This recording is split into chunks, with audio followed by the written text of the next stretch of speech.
이어지는 본문 21절에 또 내가 그에게 회개할 기회를 주었으되 그 음행을 회개하고자 아니하는도다 했습니다.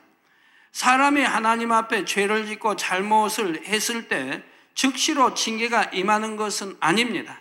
하나님께서는 분명히 회개할 기회를 주시지요. 단에서 나오는 말씀을 통해서든 성령의 역사를 통해서든 자신의 죄를 깨달아 회개하고 돌이킬 수 있도록 기회를 주시는 것입니다. 그러나 이처럼 깨우칠 기회를 주시는데도 불구하고 여전히 마음을 강팍해 하여 돌이키지 않으면 이제 사단의 송사에 의해 징계가 임하게 됩니다. 이때도 처음부터 혹독한 징계가 임하는 것은 아니지요. 가벼운 징계부터 시작되는데 이렇게 징계를 받고도 돌이키지 않으면 점점 더 강한 징계가 오게 됩니다. 바로 출애굽 당시 애굽에 내린 10재앙도 그러했죠.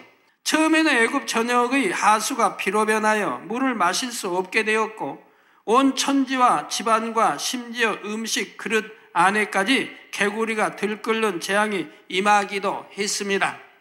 그런데 이런 재앙들도 물론 너무나 괴롭고 고통스러운 것이었지만 그래도 그 피해가 치명적이라거나 복구하기가 불가능할 정도는 아니었지요.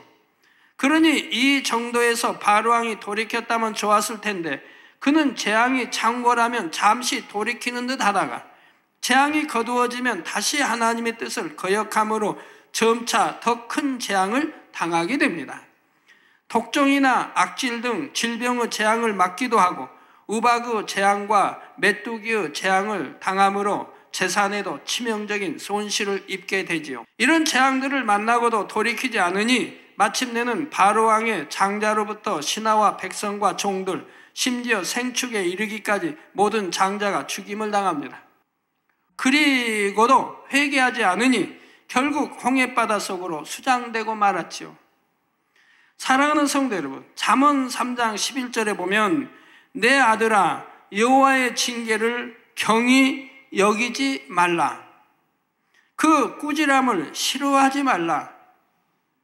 하나님의 자녀들이 하나님의 뜻에서 벗어나게 행하면 무엇보다 먼저 성령께서 탄식하심으로 마음에서 평안이 사라지고 공고해집니다. 또한 하나님께서는 이런저런 일들을 통해 깨우칠 수 있는 신호를 보내주시지요. 그래도 깨우치지 못할 때는 어쩔 수 없이 징계를 허락하시는 것입니다. 질병이나 사고로 몸이 상하기도 하고 가족의 문제나 직장의 문제가 생길 수도 있으며 재산의 손실을 입기도 하죠. 그런데 이런 징계도 결국은 하나님의 사랑이라는 사실을 여러분도 잘 아실 것입니다.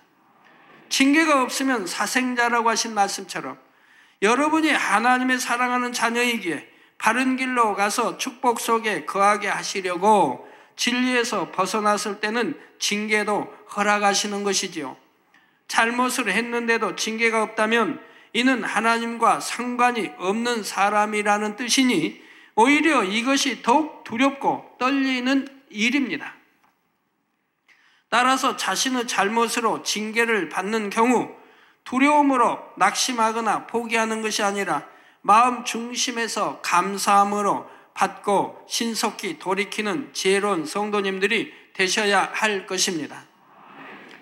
그럴 때 긍휼과 자비의 하나님께서는 모든 것을 용서하시고 환난과 재앙에서 건져주시며 다시 평안과 지킴 가운데 거하게 하시지요.